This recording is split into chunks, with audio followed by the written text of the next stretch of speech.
राधे राधे दोस्तों। हर साल ज्येष्ठ मास की अमावस्या को उत्तर भारत की सुहागन महिलाएं वट सावित्री का व्रत करती हैं। आइए सुनते हैं वट सावित्री व्रत की कथा। भद्र देश के एक राजा थे। उनका नाम अश्वपति था। भद्र देश के राजा अश्वपति की कोई संतान नहीं थी। उन्होंने संतान प्राप्ति के लिए पूरे मंत्रोच्चारण के साथ प्रतिदिन 1 लाख आहुति दी। यह काम काफी दिनों तक जारी रहा और उसके बाद उन पर भगवान की कृपा हुई और उनके यहाँ एक कन्या ने जन्म लिया। उस कन्या का नाम रखा गया सावित्री। अब वह कन्या बड़ी हो गई और बहुत सुंदर हो गई। उसके लिए कोई अच्छा वर नहीं मिल रहा था, जिसकी वजह से राजा बहुत चिंतित रहने लगे। अच्छा वर ना मिलने की वजह से सावित्री के पिता जब चिंतित रहने लगे तो उन्होंने सावित्री से कहा, तुम अपने लिए योग्य वर खुद से तलाश कर लाओ। वह अपने पिता की आज्ञा मानकर वन में चली गई।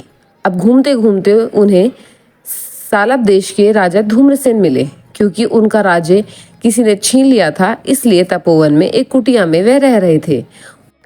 उनके पुत्र सत्यवान को देखकर सावित्री उन पर मोहित हो गई और मन ही मन उनको अपना पति स्वीकार कर लिया। उसके बाद सावित्री अपने घर लौट आई और जब वह घर पहुंच गई तब सावित्री ने नारद मुनि जी के साथ अपने पिताजी को देखा। फिर सावित्री ने अपने पिताजी को बताया कि उन्होंने सालब देश के राजकुमार सत्यवान को अपना पति स्वीकार कर लिया है।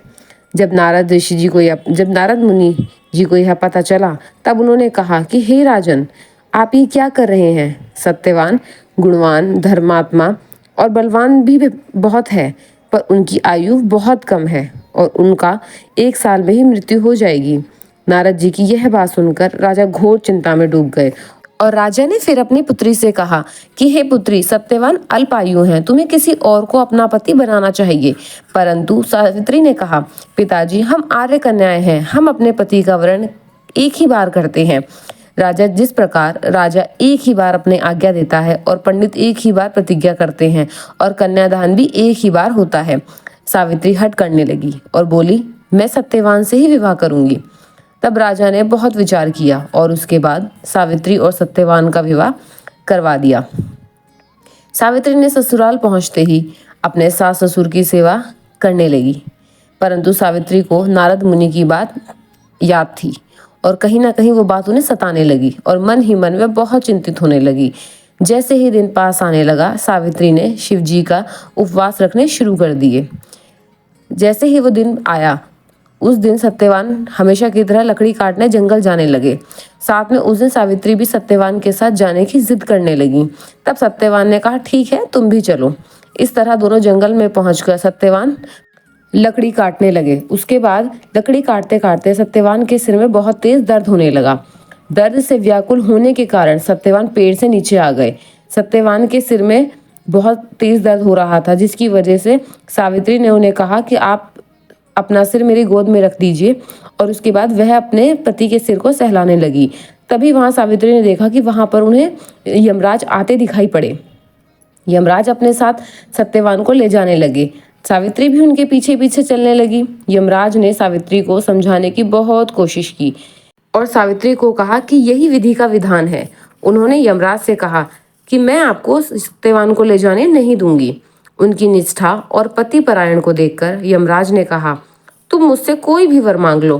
तब सावित्री ने कहा कि मेरे सास ससुर अंधे हैं, उन्हें दिव्य ज्योति प्रदान करें। यमराज ने कहा, ठीक है, ऐसा ही होगा, अब तुम जाओ। यमराज चलने लगे और सावित्री फिर से उनके पीछे पीछे चलने लगी। यमराज ने कहा, देवी, अब आप वापस चली जाएं। तब सावित्री ने कहा, भगवान, मुझे अपने पति के पीछे पीछे चलने में कोई आपत्ति नहीं है। पति के पीछे चलना मेरा कर्तव्य है। सावित्री की यह बात सुनकर यमराज ने उन्हें फिर से एक वर मांगने को कहा। फिर सावित्री ने कहा, मेरे ससुर का राज्य छिन गया है, आप उसे वापस दिला दें। यमराज ने कहा, ठीक है, और वरदान दे दिया।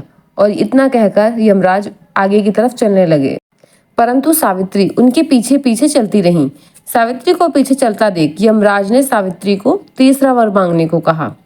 तब सावित्री ने यमराज से संतान और सौभाग्यवती भव का वरदान मांगा और यमराज ने उन्हें यह वरदान दे भी दिया। इस पर सावित्री ने कहा, यमराज, आपने मुझे सौभाग्यवती भव और संतान का वरदान दिया है, लेकिन मैं तो एक पतिव्रता पत्नी हूँ और आपने मुझे पुत्रवती होने का वरदान दे दिया। आप मेरे पति को कैसे ले जा सकते हैं? तो यह सुनकर यमराज को सत्यवान के प्राण छोड़ने पड़े और यमराज जी अंतर्ध्यान हो गए। सावित्री उसी वट वृक्ष के पास आ गई जहां उसके पति का मृत शरीर पड़ा था और सत्यवान फिर से जीवित हो गए और दोनों अपने घर की ओर चल पड़े।